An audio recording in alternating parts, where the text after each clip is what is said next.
ഇപ്പോൾ വളരെ പ്രധാനപ്പെട്ട ഒരു പ്രതികരണത്തിലേക്കാണ് നമ്മൾ പോകുന്നത്. വെഞ്ഞാറമൂട് കൂട്ടക്കൊല കേസ് പ്രതി അഫാന്റെ പിതാവ് അബ്ദുൾ റഹീം ഇപ്പോൾ തത്സമയം നമുക്കൊപ്പം ചേരുകയാണ്. ന്യൂസ് മലയാളത്തോട് സംസാരിക്കുകയാണ്. റഹീം, ഒരു നമസ്കാരം പറഞ്ഞു തുടങ്ങണം എന്ന് ഉണ്ട്, പക്ഷേ അതിന് പറ്റുന്ന ഒരു സാഹചര്യമല്ല. താങ്കൾക്കുണ്ടായ നഷ്ടം എത്രത്തോളം വലുതാണ് എന്ന് നമുക്കറിയാം. കേരളം മുഴുവൻ താങ്കൾക്കൊപ്പം നിൽക്കുകയാണ്, താങ്കളോട് ചേർന്ന് നിൽക്കുകയാണ്. ഇപ്പോൾ ആദ്യം തന്നെ ചോദിക്കാനുള്ളത്, ഷെമി കഴിഞ്ഞ ദിവസം ആശുപത്രിയിൽ നിന്ന് ഡിസ്ചാർജ് ചെയ്തു. ഷെമിയോട് സംസാരിച്ചോ റഹീം?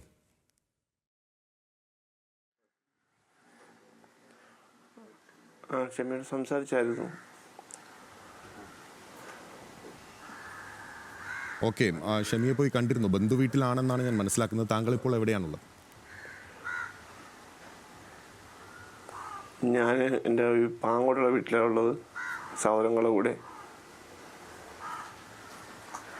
റഹീം, ഇപ്പോൾ ഗൾഫിൽ താങ്കൾ ഒരു പ്രതിസന്ധിയിലായിരുന്നു. പെട്ടെന്ന് ഈ സംഭവം ഉണ്ടാവുകയും പെട്ടെന്ന് ഇങ്ങോട്ടേക്ക് വരികയും ചെയ്യുകയായിരുന്നു. ഇക്കാര്യങ്ങളെല്ലാം തന്നെ നമുക്ക് അറിയാവുന്നതാണ്. ഈ ഒരു സംഭവം ഉണ്ടായ ശേഷം താങ്കൾ ഇതറിഞ്ഞതിന് ശേഷം ആണ് ഈ 65 ലക്ഷം രൂപ കടബാധ്യത എന്നുൾപ്പെടെയുള്ള കാര്യങ്ങൾ വന്നത്. താങ്കളുടെ മൊഴിയുടെ വിശദാംശങ്ങൾ ഉൾപ്പെടെ പുറത്തു വന്നു. അത്ര വലിയ കടബാധ്യത ഉണ്ടായിരുന്നില്ല എന്നുള്ളത്. യഥാർത്ഥത്തിൽ താങ്കളുടെ കുടുംബത്തിന് എത്രത്തോളം കടബാധ്യത ഉണ്ടായിരുന്നു?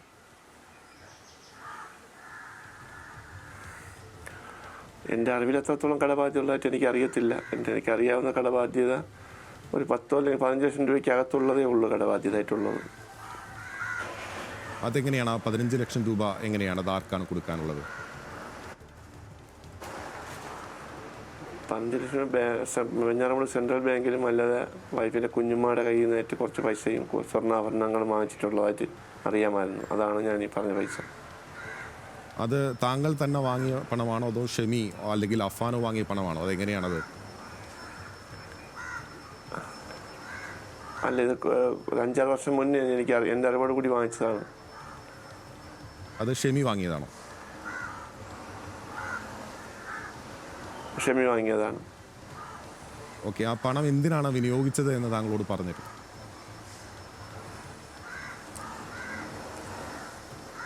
കാണിച്ച് എന്തിനു വിനിയോഗിച്ചു എന്നുള്ളത് എനിക്ക് അറിയത്തില്ല. കുറച്ച് പൈസ എനിക്ക് അങ്ങോട്ട് അയച്ചു തന്നായിരുന്നു, 1 ലക്ഷത്തോളം രൂപ. ബാക്കിയുള്ളത് എന്താണ് ചെയ്തതെന്ന് അറിയത്തില്ല. താങ്കൾക്ക് വിദേശത്ത് ഗൾഫിൽ ഇത്രയും പ്രതിസന്ധി വരാനുള്ള ഒരു കാരണം എന്തായിരുന്നു റഹീം? കോവിഡിന് ശേഷം ഉണ്ടായ പ്രതിസന്ധിയാണ്. ഓക്കെ, താങ്കൾ അവിടെ എന്തായിരുന്നു? പ്രേക്ഷകർക്ക് വേണ്ടിയാണ് ചോദിക്കുന്നത്. താങ്കൾ എന്തായിരുന്നു അവിടെ ചെയ്തിരുന്നത്? ഒന്ന് പറയാമോ? ഞാനൊരു ഷോപ്പ് നടത്തിയത്, കാർ അക്സസറി ഷോപ്പായിരുന്നു.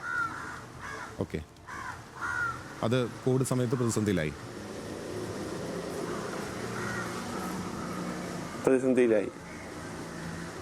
ഓക്കെ, അപ്പോൾ അത് പൂർണ്ണമായും അടച്ചു പൂട്ടേണ്ട സാഹചര്യം വന്നോ, അതോ അത് പിന്നീട് തുടർന്ന് നടത്തിക്കൊണ്ട് പോയോ താങ്കൾ? ഞാൻ നടത്തിക്കൊണ്ട് പോകാനും, പക്ഷേ അത് നടത്തിക്കൊണ്ട് പോകാൻ പറ്റാത്ത സാഹചര്യം വന്നപ്പോൾ ഞാൻ ഉപേക്ഷിച്ചിട്ട് മറ്റൊരു സ്പോൺസറെ കാണാനായിട്ട് ദമാമിലേക്ക് പോവുകയായിരുന്നു. റഹീം, ഇപ്പോൾ അഫാൻ മൊഴിയായി പറഞ്ഞിരിക്കുന്നത് ഈ കുടുംബത്തിൻ്റെ ബാധ്യത ഉൾപ്പെടെ തനിക്ക് വലിയ രീതിയിൽ ഒരു പ്രഷറായിരുന്നു എന്നുള്ളതാണ്. ആ വിധത്തിൽ താങ്കളുടെ ബാധ്യതയോ അല്ലെങ്കിൽ കുടുംബത്തുണ്ടായിട്ടുള്ള മറ്റ് കടബാധ്യതകളോ അഫാൻ എന്തൊക്കെ പറഞ്ഞാൽ ഒരു ചെറുപ്പക്കാരനാണല്ലോ, ആ ചെറുപ്പക്കാരനിലേക്ക് എത്തുന്ന സാഹചര്യം ഉണ്ടായിരുന്നോ റഹീം? ഒരിക്കലില്ല. അവനൊരു ബാധ്യത ഏൽക്കേണ്ട ആവശ്യമില്ലായിരുന്നു. അങ്ങനെ അവനെ ബാധ്യത ഏൽപ്പിച്ചിട്ടുമില്ല. ഞാനോ ഭാര്യയോ ഭാര്യ ഏൽപ്പിച്ചെന്ന് എനിക്കറിയത്തില്ല, ഞാൻ ഏൽപ്പിച്ചിട്ടില്ലായിരുന്നു. താങ്കൾക്ക് ഏതെങ്കിലും ഘട്ടത്തിൽ ഇതിന് ശേഷം അഫാനുമായി സംസാരിക്കണം, കാണണം എന്ന് തോന്നിയിരുന്നു? ഇല്ല, തോന്നിയിട്ടില്ല. എന്തുകൊണ്ടാണ് ഇത് ചെയ്തത് എന്നുള്ളത് അവ്യക്തമായി തന്നെ നിൽക്കുകയാണോ? താങ്കൾ തന്നെ നേരത്തെ പറഞ്ഞിട്ടുണ്ട്. അക്കാര്യം ചോദിക്കണം എന്ന് തോന്നിയിട്ടുണ്ടോ?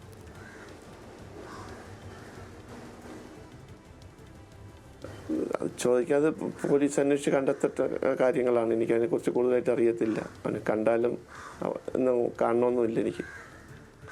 ഓക്കെ, നാട്ടുകാരിൽ നിന്നും പോലീസിൽ നിന്നും ഉൾപ്പെടെ ലഭിക്കുന്ന വിവരങ്ങൾ, ഈ സംഭവം നടന്നതിന് ശേഷം, ദൗർഭാഗ്യകരമായ സംഭവം നടന്നതിന് ശേഷം പുറത്തു വന്ന വിവരങ്ങൾ അനുസരിച്ച് അഫാൻ വളരെ ശാന്തശീലനായിട്ടുള്ള, നാട്ടുകാരോടൊന്നും മറ്റ് വിധത്തിൽ എല്ലാവരോടും സൗമ്യമായി പെരുമാറുന്ന ഒരു വ്യക്തിയായിരുന്നു.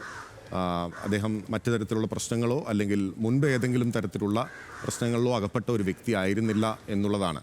താങ്കൾ കുടുംബവുമായി നിരന്തരം ബന്ധപ്പെടുകയും ഇപ്പോൾ അവിടെ പ്രതിസന്ധിയിലായി യാത്ര ചെയ്യാൻ ട്രാവൽ ബാൻ ഉണ്ടായി കിടക്കുകയായിരുന്നെങ്കിൽ പോലും കുടുംബവുമായി നിരന്തരം ബന്ധപ്പെട്ടുകൊണ്ടിരുന്നില്ലേ? അഫാനുമായെല്ലാം സംസാരിക്കാറുണ്ടായിരുന്നില്ലേ?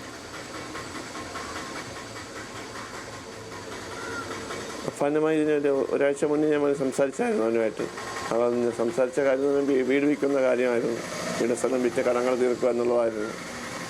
ബാങ്കിലെ പൈസ അടയ്ക്കുക, അവർക്കുള്ള നട്ടത്തമല്ല അവർക്ക് കൊടുക്കാനുള്ള പൈസ കൊടുക്കുക, പിന്നെ എൻ്റെ ബാധ്യത തീർക്കുക, അങ്ങനെ ഏതാണ്ട് സംസാരിച്ചത്. അതിന് ശ്രമിക്കുകയും ചെയ്തിട്ടുണ്ട്. പലരെയും കൊണ്ടുവരികയും കാണുകയും ബ്രോക്കർമാരായിട്ട് ബന്ധപ്പെടുകയൊക്കെ ചെയ്തിട്ടുണ്ടാണ്.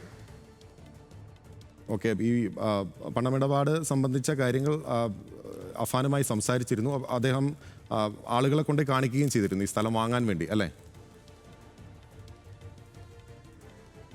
അതെ അതെ.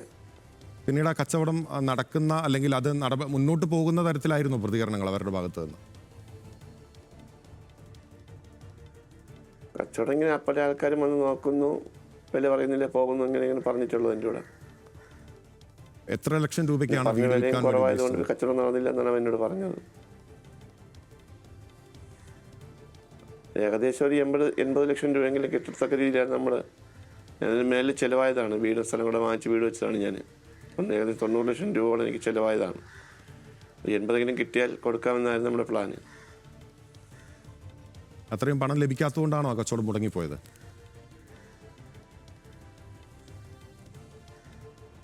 അതിനുള്ള വില പറഞ്ഞു കാണത്തില്ല, അതുകൊണ്ടായിരിക്കും വില പറഞ്ഞിട്ടില്ലായിരുന്നു.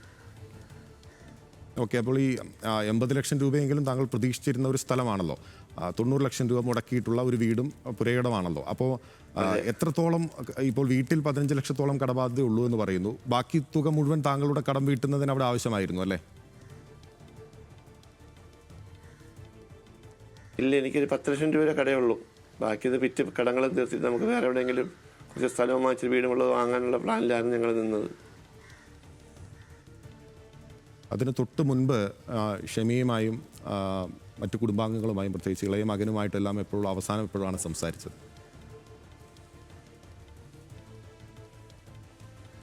അതിന് ഈ സംഭവത്തിന് 4 ദിവസം മുന്നേ ഇളയ മകനുമായി ഭാര്യയോട് സംസാരിച്ചത്. അഫാന് ഒരാഴ്ച മുന്നേ സംസാരിച്ചത്. ഈ കുട്ടികളുടെ കാര്യങ്ങളെല്ലാം താങ്കൾ നിരന്തരം ഇടപെടുന്നുണ്ടായിരുന്നില്ല? ഇപ്പം ഷമി മാത്രമാണോ അവരെ നോക്കിയിരുന്നത്? താങ്കൾ വിദേശത്താണെങ്കിൽ പോലും അവരുടെ കാര്യങ്ങളെല്ലാം അന്വേഷിക്കുകയും എല്ലാ ഇടപെടൽ നടത്തുകയും ചെയ്തിരുന്നില്ലേ? തീർച്ചയായിട്ടും. താങ്കൾ നേരത്തെ പറഞ്ഞിട്ടുള്ളതാണ്, മാധ്യമങ്ങളോട് തന്നെ പറഞ്ഞിട്ടുള്ളതാണ്, ആ പെൺകുട്ടിയുടെ കുടുംബത്തിലേക്ക് പോകണം എന്ന ആഗ്രഹമുണ്ട് എന്നുള്ളത്. അവിടെ പോയിരുന്നോ റഹീം? അത് പോകാൻ ഉദ്ദേശിക്കുന്നുണ്ട്? പോകണമെന്ന് ഇപ്പോഴും എനിക്ക് ആഗ്രഹമുണ്ട്. പക്ഷേ അവർ എങ്ങനെ പ്രതികരിക്കുമെന്ന അവരുടെ മാനസികാവസ്ഥ എന്താണെന്ന് എനിക്കറിയത്തില്ല. എന്നാലും എപ്പോഴെങ്കിലും ഒന്ന് പോയി അവരെ ഒന്ന് കാണണം എന്നൊരാഗ്രഹമുണ്ട്. ആ പെൺകുട്ടിയുമായിട്ട് റഹീം ഇതിനു മുമ്പ് സംസാരിച്ചിരുന്നോ? അഫാൻ ഇങ്ങനെ ഒരു ഇഷ്ടമുള്ള കാര്യം നേരത്തെ അറിയാമായിരുന്നു? ഞാൻ അവനോട് അഫാനോട് സംസാരിച്ചിട്ടുണ്ടായിരുന്നു നേരത്തെ. വിവാഹം നടത്തി കൊടുക്കാമെന്ന് തന്നെയല്ലേ നിങ്ങൾ പറഞ്ഞിരുന്നത്? അതെ അതെ. അവന് 27 വയസ്സായി സ്വന്തം ഒരു തൊഴിൽ കണ്ടെത്തിയിട്ട് നല്ല നടത്തി കൊടുക്കാൻ ഞാൻ തന്നെ പറഞ്ഞു അവനോട്. റഹീം, ഇതിലെ ഏറ്റവും പ്രധാനപ്പെട്ട ഒരു ദുരൂഹത എന്നുള്ളത്, ഞാൻ അവസാനിപ്പിക്കുകയാണ്, താങ്കളെ കൂടുതൽ ബുദ്ധിമുട്ടിക്കുന്നില്ല. ഏറ്റവും പ്രധാനപ്പെട്ട ഒരു ദുരൂഹത എന്ന് പറയുന്നത്, താങ്കൾ പറയുന്നത് അനുസരിച്ച് വലിയ രീതിയിലുള്ള സാമ്പത്തിക ബാധ്യത കുടുംബത്തിനില്ല. ഇപ്പോൾ താങ്കൾ ന്യൂസ് മലയാളത്തോട് സംസാരിച്ചതനുസരിച്ച് തന്നെ 15 ലക്ഷം രൂപ കുടുംബത്ത്, അതായത് ഷമിക്ക് കടബാധ്യതയുണ്ട്, ഷമിയും അഫാനും ഉൾപ്പെടെയുള്ള ആളുകൾ വാങ്ങിയ കടബാധ്യതയുണ്ട്. 10 ലക്ഷം രൂപയാണ് താങ്കൾക്ക് ഗൾഫിൽ താങ്കളുടെ ബിസിനസ് തകർന്നതുമായി ബന്ധപ്പെട്ട് നൽകാനുള്ള പണം എന്ന് പറയുന്നത്. അപ്പോൾ ഈ 25 ലക്ഷം രൂപ മാത്രമാണ് കടബാധ്യത എന്ന് പറയുന്നു. 80 ലക്ഷം രൂപയോളം വിലമതിക്കുന്ന ഒരു പ്രോപ്പർട്ടി താങ്കൾക്ക് പുരയിടം ഉണ്ട്. എന്നിട്ടും ഈ വിധത്തിൽ ദൗർഭാഗ്യകരമായൊരു സംഭവിച്ചു. അതിന് പിന്നിലെ കാരണങ്ങൾ പോലീസ് അന്വേഷിക്കട്ടെ എന്നുള്ളത് തന്നെ വ്യക്തമാകുന്നു, താങ്കൾ പറഞ്ഞതിലൂടെ വ്യക്തമാണ്. പക്ഷേ അഫാൻ്റെ മൊഴിയിൽ ഒരുപാട് വൈരുദ്ധ്യങ്ങൾ നിലനിൽക്കുകയാണ്. 65 ലക്ഷം രൂപ കടബാധ്യത എന്ന് പറഞ്ഞു, പക്ഷേ 80 ലക്ഷം രൂപയുടെ ഒരു പ്രോപ്പർട്ടി, വിൽക്കാൻ പറ്റുന്ന ഒരു പ്രോപ്പർട്ടി ഉണ്ടെങ്കിൽ എന്തുകൊണ്ട് അഫാൻ ഈ വിധത്തിൽ മൊഴി നൽകുന്നു എന്നുള്ളതാണ് പ്രധാനപ്പെട്ട ചോദ്യമായി നിൽക്കുന്നത്. അതിനൊരു ഉത്തരം ഇതുവരെ ലഭിക്കുകയും ചെയ്തിട്ടില്ല.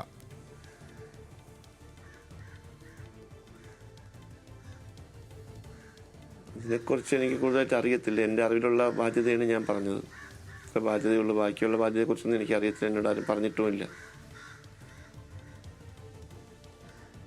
ഓക്കെ, അബ്ദുൾ റഹീമാണ് ന്യൂസ് മലയാളത്തോട് സംസാരിച്ചത്. വളരെ നന്ദി അബ്ദുൾ റഹീം. തങ്ങളുടെ വേദനയോട് കൂടെ കേരളം ഒന്നാകെ നിൽക്കുകയാണ്. എന്താണ് യഥാർത്ഥത്തിൽ ഈ സംഭവത്തിൽ, ഈ കേസിൽ സംഭവിച്ചത് എന്ന് അറിയേണ്ടതാണ്. വളരെ ഞെട്ടലോടു കൂടിയാണ് കേരളം ഈ വാർത്തയെ ഉൾക്കൊണ്ടതും ആ ഞെട്ടലോടു കൂടിയാണ് ഇതിനെ ചർച്ച ചെയ്തതും. ഒരിക്കലും ഇങ്ങനെയൊരു സംഭവം ഉണ്ടാകാതിരിക്കട്ടെ. ഏത് വാക്കുകൾ പറഞ്ഞാലും താങ്കളുടെ നഷ്ടത്തെ നികത്താനാകുന്നതല്ല, അല്ലെങ്കിൽ ലഘൂകരിക്കാനാകുന്നതല്ല എന്നുകൂടി പറയുകയാണ്. വളരെ നന്ദി അബ്ദുൾ റഹീം ന്യൂസ് മലയാളത്തോട് സംസാരിച്ചത്.